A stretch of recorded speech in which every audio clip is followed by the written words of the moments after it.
Good morning. My name is Tom Stiles, and this is Tom's Radio Room Show. I've gotten a couple of comments and emails about high-end radios for shortwave listening. And, people say, well, all you review is those cheapo Chinese radios. And I'm looking for something a little better than that. Well, I don't personally have any new high-end shortwave radios or radios that have shortwave capability and do a better job. They typically run over $600. And even if I was to take my little commissions I get from my YouTube store, it would take me at least a year to save up enough to get a radio over $600. So I'm going to go ahead and kind of do a quick review and some suggestions of high-end radios that you might want to get for Christmas or maybe birthday or just for the heck of it. And like I say, I don't have any of these personally myself, so I'm not really doing a complete review. I'm going to use another website that has reviews that may give you some indication. So here we go anyway. So one of the places that still sells high-end radios, shortwave amateur radios, is Universal Radio. And here's one page that I've selected on Universal Radio. And this is for an Elinco receiver, shortwave receiver. Well, actually, it's a all-band receiver. It goes from 150 kilohertz to 30 megahertz. Has single sideband, and this is kind of your typical high-end receiver, I'll call it, because that's what it is. Really, it's a receiver. And Elinco's been in the business many, oh gosh, I don't know, 20 or 30 years, and they've typically been kind of at the lower end of the spectrum for these type of radios, and they, of course, sell amateur radio equipment. But this is one of their receivers. In fact, this is a fairly new receiver. And it does get pretty good reviews. Now, we go over to, let me just show you a couple more pictures, and then I'll show you something else. Apparently it has a computer interface, so you can use your computer to control it. Let's go back. And there's another screen. I was hoping this was screens of the radio itself.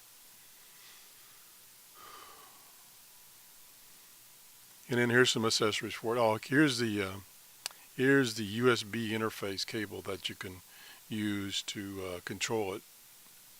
So let's go over to ham.net, which is a great place for finding reviews of radios and equipment in general from people who own these radios. Typically, they're amateur radio operators.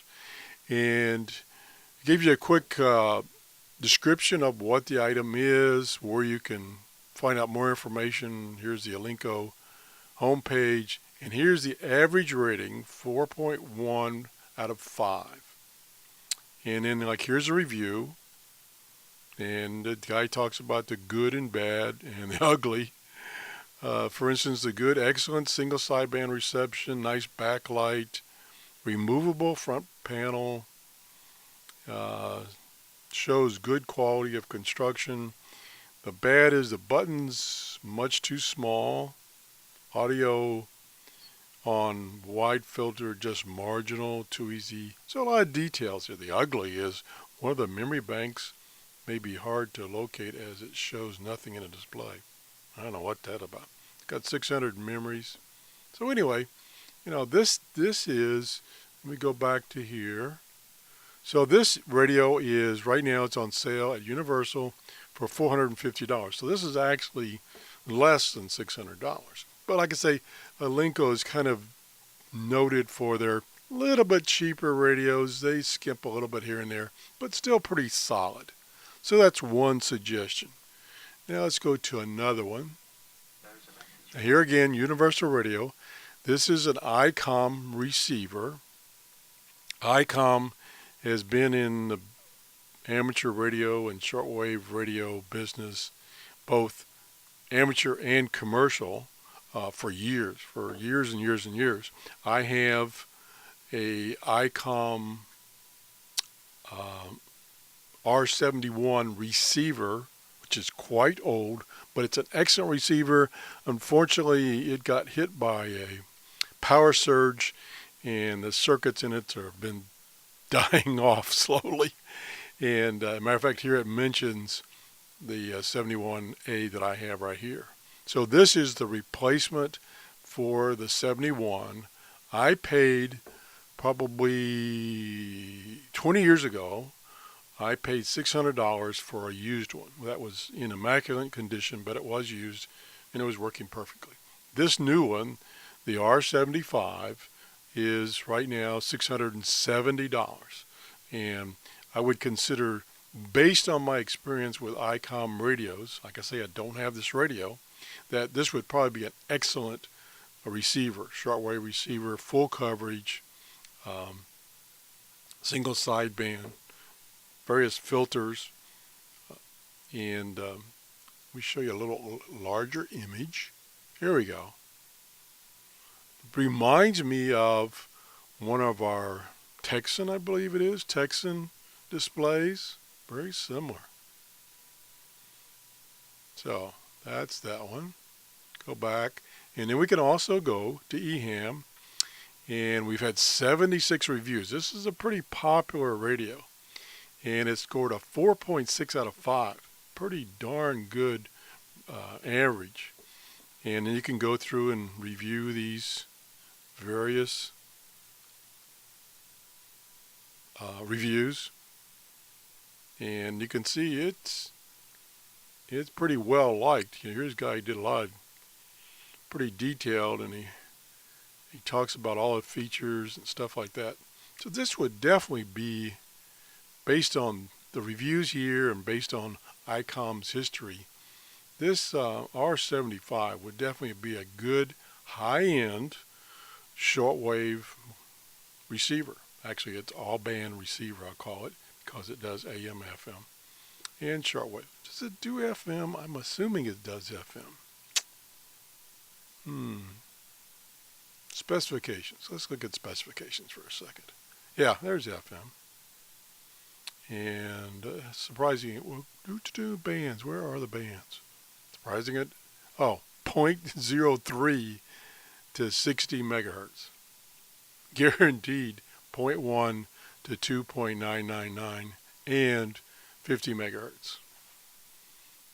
So that, I definitely think that would be a pretty good radio. Again, talking $670, and I would have to, like I say, I'd have to accumulate my Amazon store sales for a year to get enough to pay for that. So anyway, so much for that. Now let's go on to another one. Here is, again, on Universal Radio, this is their wideband receivers, where before we were looking at their tabletop shortwave receivers. And there's a bunch of them in this category. And some really high-end ones is the Icom IC-718. This radio, I think, a couple of years ago, this radio was $1,200. And it's become very popular. And now you can see it's almost $1,900. But this has a lot of features, and it's also used by the government. Like here you can see there's a model, can be purchased by the federal government. And this is a super wideband in that it starts from 100 kilohertz and it goes to 2 gigahertz. So it's AM, shortwave, UHF, VHF. It's got it all. But this is kind of the Cadillac of wideband receivers. It's been around for quite a while, and there's a number of reviews. I didn't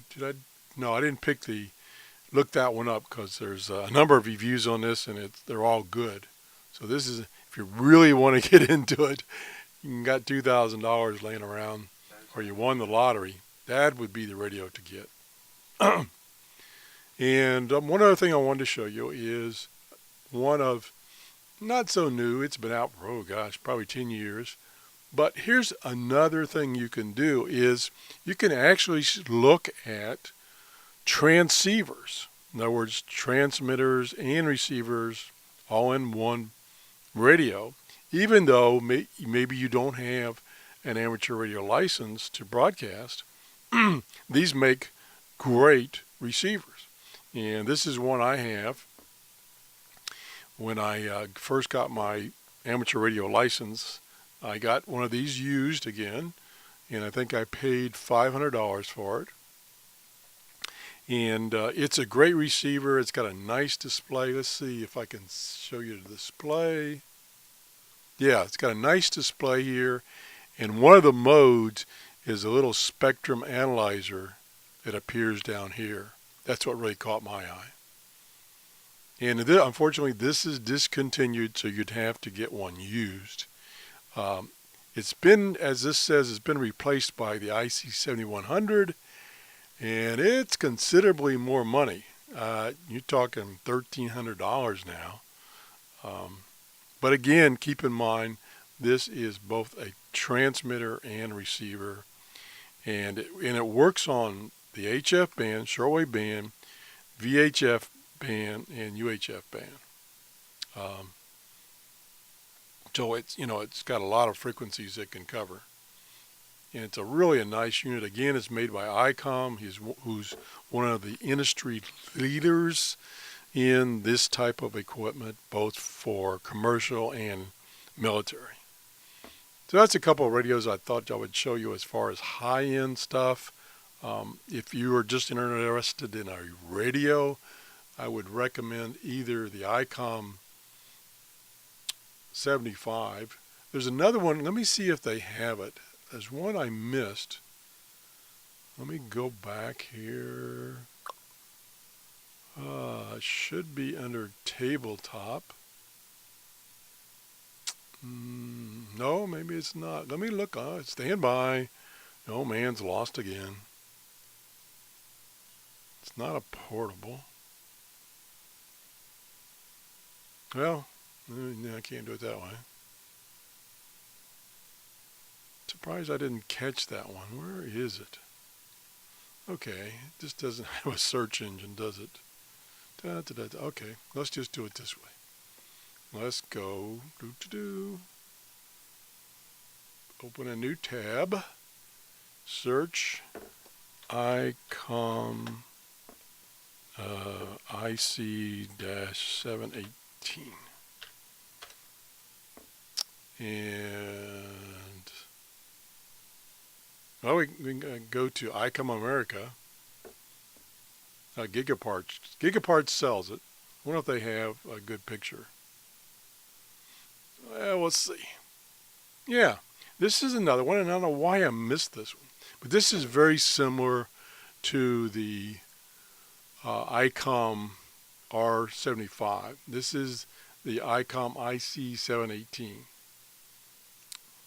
And it is also, oh, that's why I didn't catch it. It's also a transceiver. You can see there's the mic connection right there, which this thing will quit scrolling. So it can transmit and receive. But as you can see right now, it's on sale for $609 at Gigaparts. And this has a receiver very similar to the R75. So if we go back here to Universal, where's Universal? Let me just see where's transceivers. It should be on here. Let me see what their price is. There it is, 718 right there. They're asking $624. So they're a little higher. My guess is this is the R75, the Icom R75 that I showed you, plus it has transmitter capabilities. So you're getting both. So this, for only a few dollars more, maybe actually less, You're getting the R75 with transmitter capability. So even if you don't have your ham radio license yet, when you do decide to get your ham radio license, you've already got a transmitter. So that would be a good buy. And like I say, right now it's on sale for $624. And let's see, let me go back to the receivers. R75. It's more. It's actually more. So I'm not sure what you might be missing when you went to the other one, the transceiver. But the transceiver is actually cheaper. And now I've lost it. Boy. Okay, come back here. Where is it? There we go, right there. So this might be, let me see what the range is. The range is a little limited. It doesn't go as high, I don't think. Let's see what specifications. Receive is, the receive only goes to 30 megahertz, where the R75, I believe, went up higher. Let's go back to the R75. R75. Bear with me. It's early in the morning. Specifications. Yeah, see, it went a little higher. So you lose that upper band there, that 50 to 54 megahertz. But you're gaining a transmitter. Like I say, if you get your license, you're fixed. You can broadcast on the HF bands once you get your amateur radio license. So anyway, that's a couple of possibilities. Again, most of these radios, except for my Icom, I have not tested, experienced, so I can't give you a personal review of the radio. All I can do is suggest to go to websites like eHam, look at reviews there about these radios, and see what you think. So there's a kind of some hints about high-end radios. So that's the show for today. Thanks for watching. Bye-bye.